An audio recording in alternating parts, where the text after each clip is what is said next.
अच्छा डॉक्टर साहब, जिस तरह अभी यहाँ पे बात हो रही थी कि अवामी मसाइल के ऊपर गुफ्तगू नहीं होती, खैबर पख्तूनख्वा में कौन से मंसूबे हैं, पंजाब में कौन से मंसूबे हैं, दूसरी जानिब अगर हम सिंध में देखें तो कराची एक ऐसा शहर है जहां पे काफी अरसे से आप लोगों की हुकूमत है, सूबे में आपकी हुकूमत है, काफी ज्यादा मसाइल वहां पे भी हैं, चाहे पीने का साफ पानी हो। हाल ही में हमने देखा एक बच्चा मेन होल में गिर गया, उसकी काफी ज्यादा मीडिया कवरेज हुई, लेकिन ओवरऑल जो इश्यूज हैं वो हल नहीं होते। तो क्या वजह है? क्या ये प्रायोरिटीज नहीं रही सियासी जमातों की और बहस जो है वो सुपरफिशियल किस्म की ऊपर के लेवल पे होती रहती है? देखिए ना काजमी साहब, अब आपने अपने प्रोग्राम के आखिरी हिस्से में ये बड़ा अहम इशू उठाया। इसी तरीके से अगर आप देखें कि खैबर पख्तूनख्वा में जब फोरम एजेंसी बंद हुआ, रोड बंद हुआ, तो 126 बच्चों की अमवात हुई। किसी ने शो नहीं किया उसके ऊपर, किसी पीटीआई के एमएनए एमपीए ने इसको उठाया नहीं। उस वक्त गंडापुर साहब वजीर आला खैबर पख्तूनख्वा थे। कोई एक रत्ती भर कोशिश नहीं की गई। अगर आपसे नहीं खुल रहा था या आपसे मसला हल नहीं हो रहा था, आप वफाक से मदद ले सकते थे।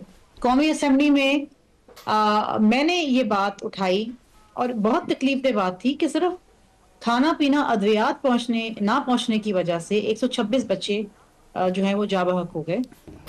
लेकिन इसके ऊपर किसी ने कोई बात नहीं की पीटीआई की जानिब से। ये उनका सूबा है।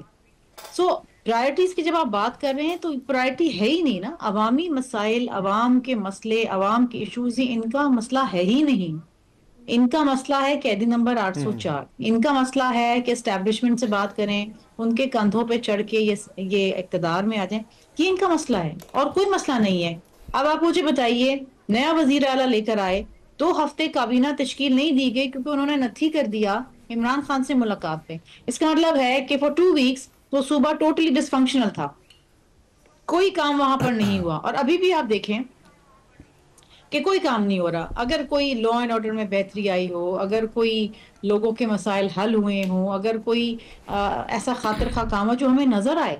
देखिए, मैं इस डिबेट में नहीं पढ़ना चाहती कि क्या है क्या नहीं है। ये हम डिबेट, ठीक है, देखिए इनके सूबे में तो काफी सारे मसाइल हैं और आपने बिल्कुल राइटली पॉइंट आउट किया, लेकिन जो सिंध में सूरत हाल है या कराची में सूरत हाल है, आप उससे मुतमईन हैं? देखिए जी, कराची की सूरत हाल से तो कोई 100% मुतमईन नहीं होगा ना। कराची एक इंतहाई अहम शहर है और कराची की आबादी मुस्तकिल बढ़ती जा रही है, बल्कि पूरे मुल्क की आबादी मुस्तकिल बढ़ती जा रही है। हम ये कहते थे कि ये टाइम बॉम्ब है। ये टाइम बॉम्ब हमारे सर पे आके फट चुका है। आप अभी एनएफसी अवार्ड को रिविजिट करने के लिए जा रहे हैं और उसका जो पैरामीटर है, वो जिस सूबे की जितनी आबादी है उसको उतने वसाइल मिलते हैं। इस पे डिबेट होगी। अभी 2 दिन से एक एक नेशनल डिबेट ऑन पॉपुलेशन चल रही है। किस तरीके से आप पॉपुलेशन को कंट्रोल करेंगे? आप कितने ही रिसोर्सेज ले आए, कितने ही स्कूल बना लें, अस्पताल बना लें, घर बना लें, लेकिन वो ना काफी होंगे जब तक आप अपनी पॉपुलेशन को, बढ़ती हुई आबादी को कंट्रोल नहीं करेंगे। कहां से लाएंगे पानी? ठीक। You are water scarce country. आप कहां से लाएंगे पानी लोगों को पिलाने के लिए? आप नौकरियां कहां से देंगे? अच्छा, वैसे डॉक्टर साहब, अगर एनएफसी को छेड़ा गया या 18वीं तरमीम के ऊपर कोई डिस्कशन हुई और नई कोई तरमीम आई, तो आप लोग उसमें एंगेज करेंगे? उसके ऊपर आप समझते हैं कि कुछ तब्दीली उसमें हो सकती है? देखिए जी, मेरा तो ये कहना बिल्कुल कबल अज़ वक्त होगा ना। चारों सूबों के वज़ीर आला बैठेंगे, अपना अपना मौक़िफ़ देंगे, इस पे डिबेट होगी। ये कोई रातों रात को तो कोई मसला हल नहीं होने वाला। अगर ये दोबारा से रिविजिट होने जा रहा है तो ये एक बहुत बड़ा चैलेंज है सबके लिए, क्योंकि मैं इसलिए पूछ रहा था ना कि बिलावल साहब ने काफी तहफ़्फ़ुज़ात का इज़हार किया इस हवाले से। नहीं, बिल्कुल होगा ना जी। देखिए ना, हुकूमत की कोई और मंतक होगी, बाकी सूबों की कोई और मंतक होगी। जो हमने सुना था वो तो यही चाह रहे थे कि एनएससी अवार्ड में सूबों के जो वसाइल हैं या जो उनको ट्रांसफर्स दिए जाते हैं उसमें कटौती की जाए। तो ये तो कोई सूबा नहीं मानेगा। ये तो एक्सेप्टेबल ही नहीं होगा किसी सूबे। चलें, मैं जरा शफी जान साहब को भी शामिल करूं। शफी साहब, आपके हवाले से तासुर ये बनता जा रहा है कि काम वगैरह आप लोग कुछ नहीं कर रहे, शोर ज्यादा डालते हैं और इस किस्म की टीम खान साहब ने सामने लेके वो आ गए हैं जो धमकियां देते हैं। अब पार्लिमानी लीडर शायद खटक साहब को बना दिया गया है, उसके ऊपर भी I am sure people's party वाले दोस्त और नून लीग वाले दोस्त कहेंगे कि भाई एक नौजवान को इसलिए लाया गया है ताकि मजीद जारहाना रवैया अपनाया जाए। जो खान साहब की बयानी का वजन उठाएगा, जो उनकी तहरीक के साथ मुखलिस रहेगा, जो उस तहरीक को आगे बढ़ाएगा, वो तहरीक इंसाफ में नवाजा जाएगा। शाहिद खटक साहब पिछले 2 साल से जिस तरीके से, वो मेरे रीजन के हैं, जिस तरीके से वो इसको लीड कर रहे हैं, ये उसका इनाम है। और रही बात जो शर्मिला फारूकी साहब ने इस्टेब्लिशमेंट से होके और बंद रोड पता नहीं क्या क्या उन्होंने कह दिया खैबर पख्तूनख्वा के बारे में, पर वो हुआ ना आपके सूबे में एक जहां तक इस्टेब्लिशमेंट की बात है तो अयूब खान को तो हम डैडी नहीं कहते थे, ये उन्हीं की पैदावार है। दूसरी बात यह है कि ये जो 804 की बात कर रहे हैं तो बिल्कुल हमारी प्रायोरिटी है इमरान खान की रिहाई। हमें वोट ही इमरान खान साहब की रिहाई का मिला है, मुझे मिला है, सोहेल को मिला है। आज अगर मैं इधर बैठा हूं इस कुर्सी पे, इस मनसब पे, इमरान खान की वजह से बैठा हूं। 34 साल के उम्र में MPA बन के, वजीर बन के अपनी पार्टी को रिप्रेजेंट करना, इनकी पार्टियों में तस्वुर ही नहीं किया जाता। इनकी पार्टियों में आपके साथ भुट्टो, जरदारी या शरीफ का होना लाजमी है। तो सारा मसला इधर है कि आम लोग कैसे, ये तो इलीट क्लास है ना, इनका तो कोई ताल्लुक ही नहीं है आवाम से, इनको ये पता ही नहीं होता कि नीचे क्या हो रहा है। इन्होंने रेट्स की बात की कि जी 804 का जो मसला है वो आम बंदे का नहीं है, इनको पल्स का ही नहीं पता। अडियाला जेल जो है वो पाकिस्तानी सियासत का और पाकिस्तानी अवाम का मरकज है आजकल। वो मनाजिर आपने भी देखे होंगे, इन सब ने देखे होंगे, उन माने या ना माने वो अलग बात है।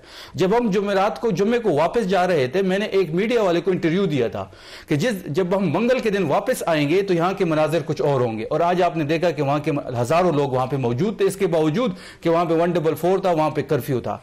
तो ये जो पीपल्स पार्टी है या मुस्लिम लीग नून है, ये जमहूरियत पे आपको दर्ज देंगे, ये आपको डिक्टेटर्स पे दर्ज देंगे, ये अवाम के लिए कुछ हो नहीं रहा, डिलीवरी नहीं हो रही। खुद इनके ये है कि ये खुद अमरीत के पैदावार 26वीं 27वीं तरमीम करके पार्लियामेंट की सिविल सुप्रीमेसी और इस मुल्क की जमहूरियत को दबोचना। पीपल्स पार्टी ने शहीद भुट्टो का और बेनजीर भुट्टो शहीद की जो शहादत थी उसको बेचा है और उन्होंने पाकिस्तान के आईन का मसख किया है।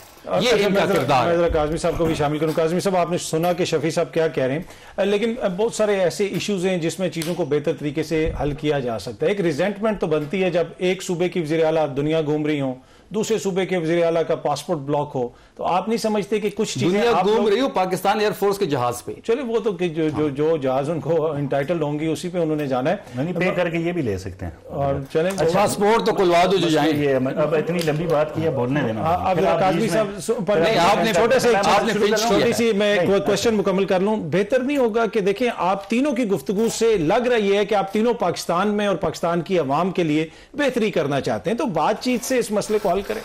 बेहतरी करने के लिए अखबार के टोटे हैं ना इनके पास। अभी इन्होंने नवाज शरीफ का एक फ्लैगशिप मंसूबा जिसपे 70 अरब रुपए जिसके लिए रखे गए थे, सेहत कार्ड जो नौशहरा वो पहले हमने स्टार्ट किया, मैं फिर कहूंगा। अच्छा, इनको बात करने दे, ये नहीं बोले आप किया क्योंकि इनके फोन में एक टोटा है। टोटा नहीं है, अगर मैं पूरे डिटेल्स दूंगा। बजट क्या था जी? वैसे मैं दे रहा हूं डिटेल्स, मैं आपको डिटेल्स मेरी डिटेल्स दे बात सुने ना। नहीं मैंने खत्म कर दिया था। 70 अरब का मंसूबा था। नहीं ये 2013 इनको बाद में भेज दीजिएगा। ठीक है, मैं बात नहीं मुकदमा में जीत गया। अच्छा मैंने 13 में टोटे उठाते हैं और हमारे फ्लैगशिप मंसूबे 2013 में लॉन्च। और भाई कितना बजट था? उन्होंने 15 बजट गया था, 15 में बजट गया था 54। हमने 4 यार खुदा का खौफ करो यार हमारा। यार हमारा क्या करता है यार, छोड़ो यार ना करें। हमारे प्रोजेक्ट में बात नहीं कहा तो मैं इस तरह छोटी सी ब्रेक ले लेता हूं, वापस आता हूं, आप यहीं से शुरू कीजिए। पर यहीं से आप अभी देखिए, अभी तो आप लड़ ही रहे थे, कौन सी आपने गुफ्तगू की थी। छोटी सी एक ब्रेक लेते हैं जी, ब्रेक से वापस आएंगे तो यहीं से गुफ्तगू के सिलसिले को आगे बढ़ाएंगे।